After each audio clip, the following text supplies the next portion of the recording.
다니엘 5장 1절부터 12절 말씀. 벨사살 왕이 그의 귀족 1000명을 위하여 큰 잔치를 베풀고 그 1000명 앞에서 술을 마시니라.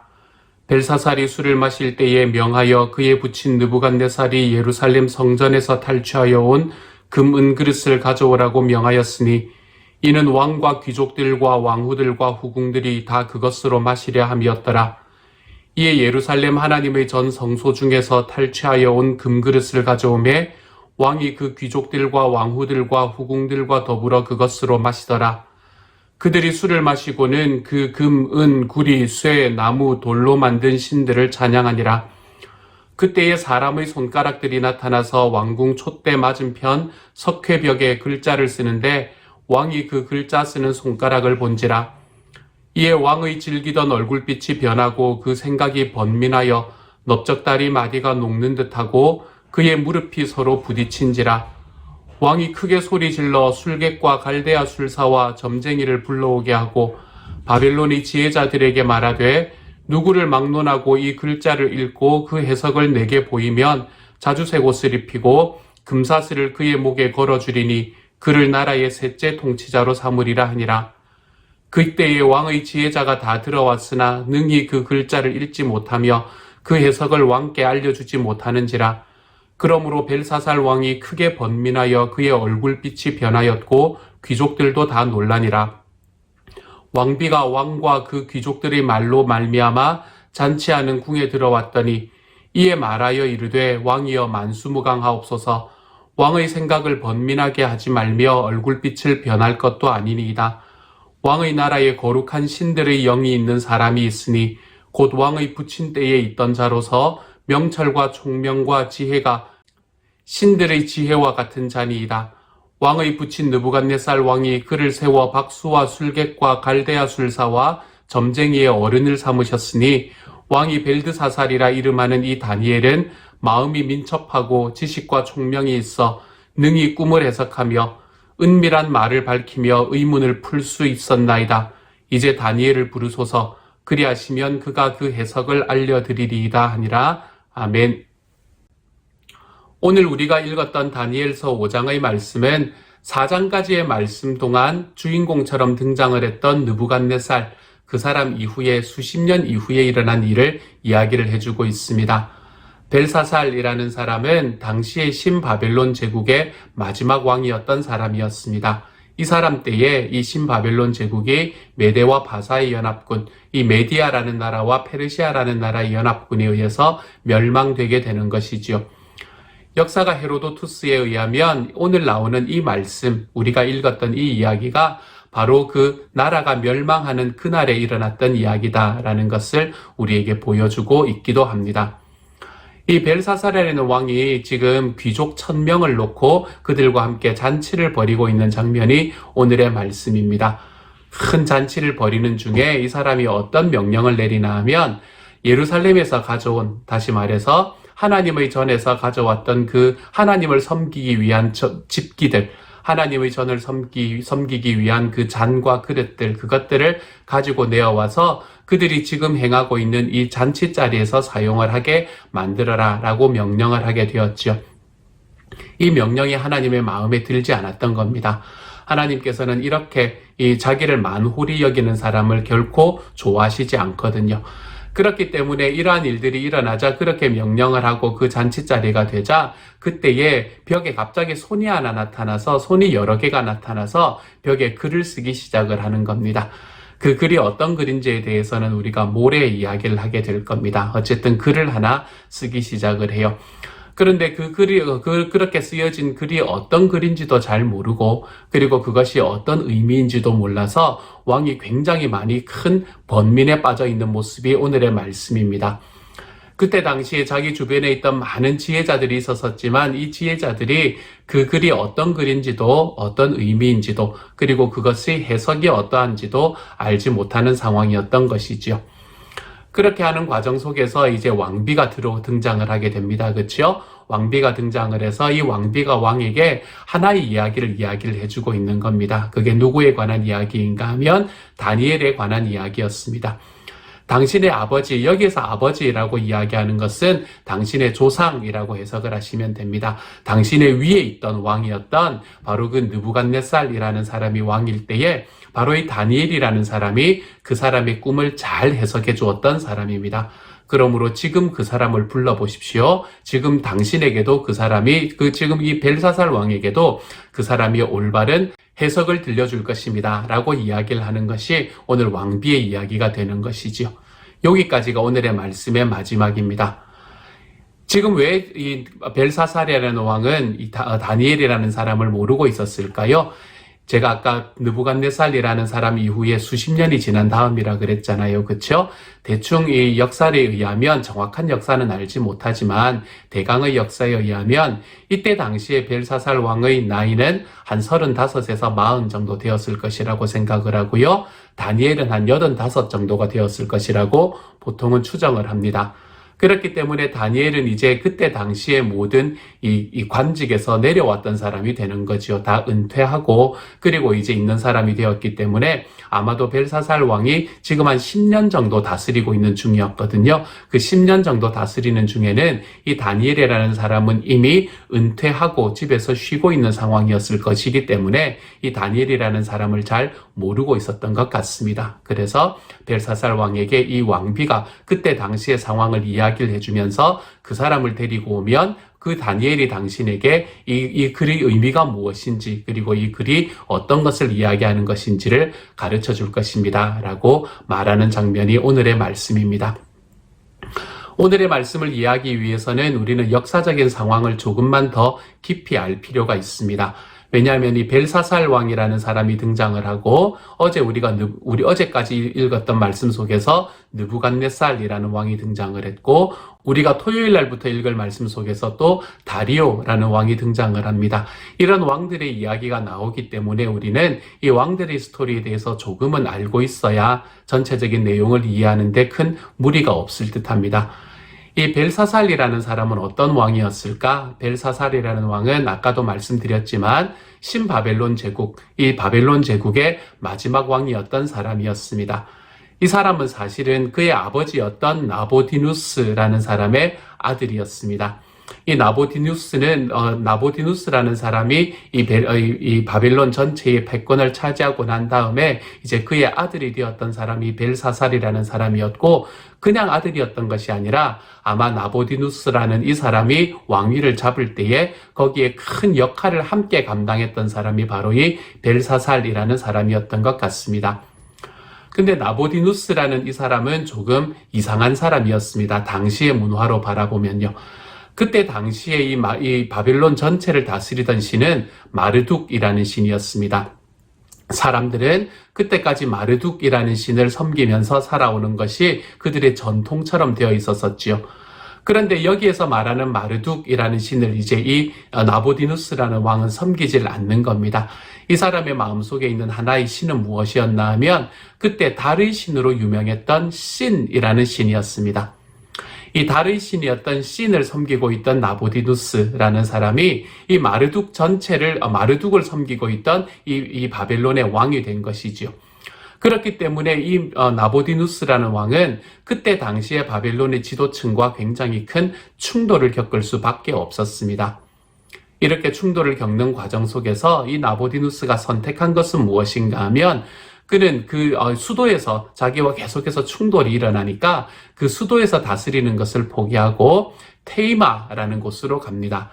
이 테이마라는 엘람이라는 곳에 있었던 이 테이마라는 곳으로 가서 그곳에서 이 신이라는 신을 섬기는데 온 힘을 바치기 시작을 해요.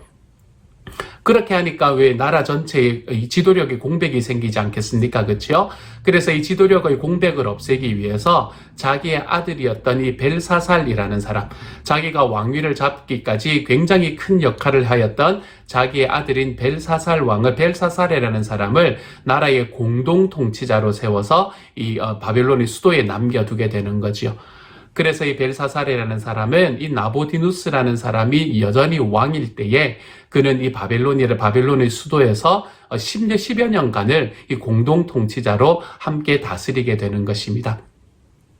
그래서 이 벨사살은 수도에서 마르둑을 섬기던 사람들을 달래면서 그곳에서 통치하는 자리로 들어가게 되는 것이지요.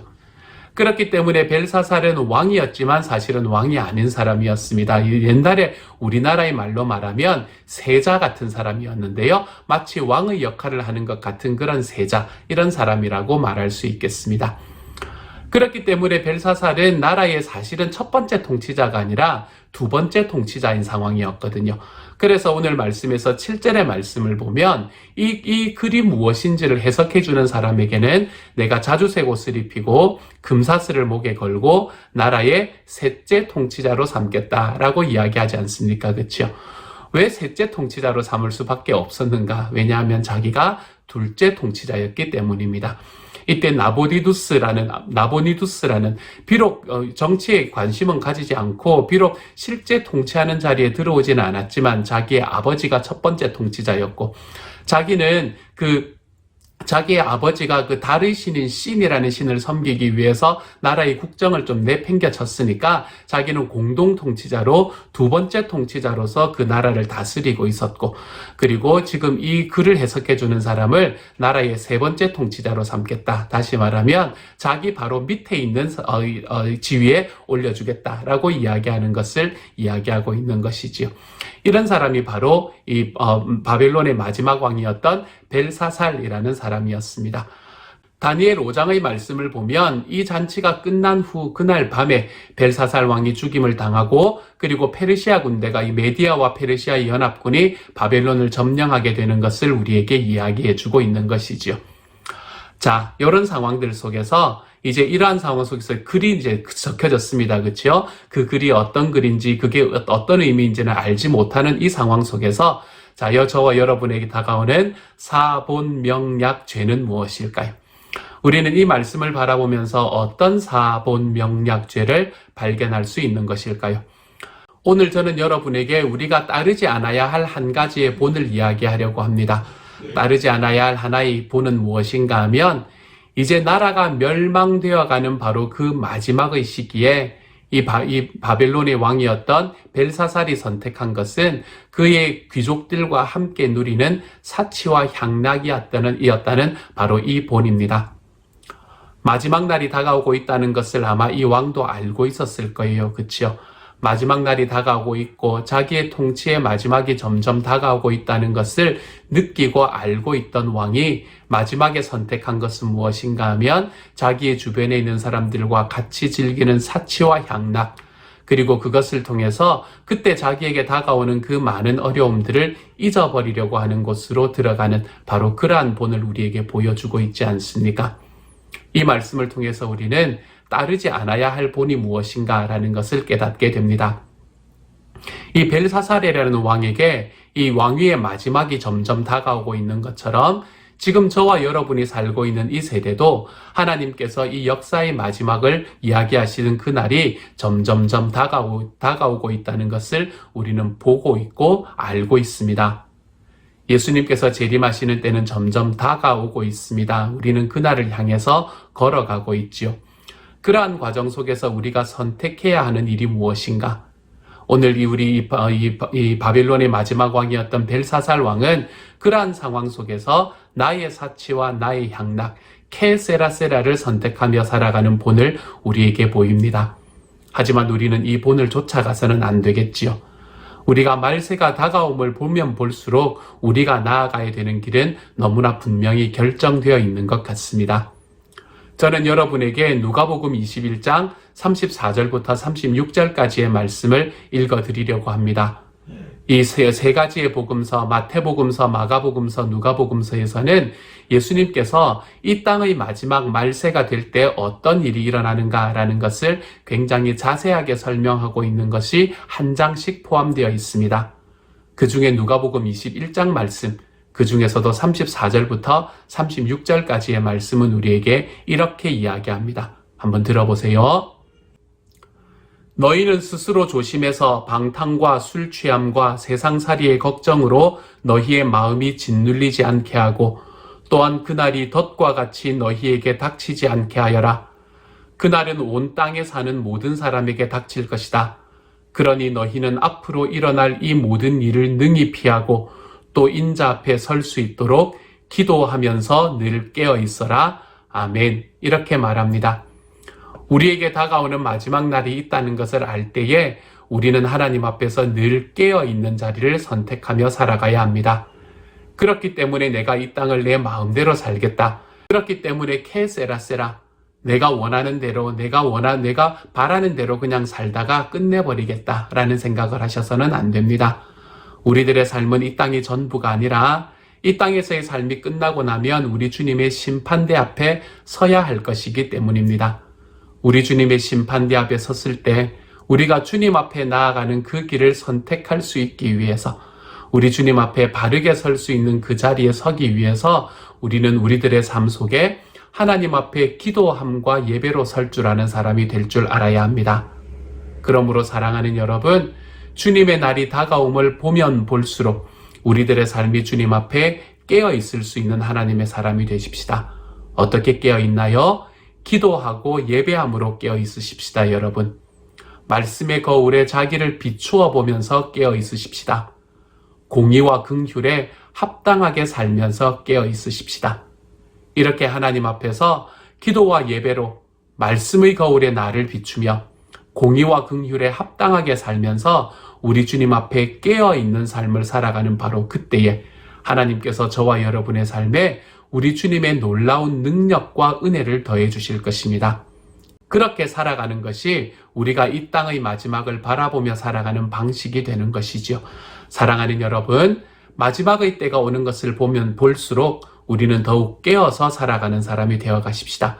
우리 주님 앞에서 내가 이 오늘의 말씀에서 이야기했던 이 벨사살 왕처럼 내가 이제는 마음껏 즐기며 끝내리라 라는 것이 아니라 우리의 삶에 날마다 깨어서 우리 주님의 함께하심과 우리 주님의 다시 오심을 기다리고 기대하는 마음으로 우리 하나님 앞에 한 걸음씩 걸어갈 때에 나의 삶의 기도와 예배 속에서 나의 삶의 말씀의 거울에 나를 비추면서 나의 삶의 공의와 긍휼에 합당하게 살면서 우리의 삶에 우리 주님을 기다리는 삶을 살아가는 저와 여러분이 되어 가시기를 우리 주님의 이름으로 축복합니다.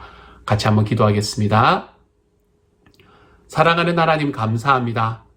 이 땅을 살아가면서 이 땅에 마지막이 있다라는 것을 알려주시니 감사합니다. 우리가 이 땅의 마지막의 길을 걸어가는 과정에 우리가 더욱 주님 앞에 깨어 있을 수 있는 하나님의 사람이 되게 하여 주옵소서. 주 앞에 깨어 있어서 우리 살아계시는 주님의 마지막이 다가옴을 보면 볼수록 우리가 더욱 주님의 말씀과 기도 속에서 또한 우리들의 삶 속에서 깨어 있을 수 있는 하나님의 사람이 되어서 주님이여 정말 긍휼과 섬김과 사랑의 삶이 우리 안에 날마다 넘치고 공의로움의 삶이 날마다 넘치며 우리 하나님 앞에 기도와 말씀 속에서 우리 주님 앞에 걸어가 볼 수 있는 하나님의 사람들이 다 될 수 있도록 주여 도와주옵소서. 모든 말씀 우리 주님 예수님의 이름으로 기도드립니다. 아멘.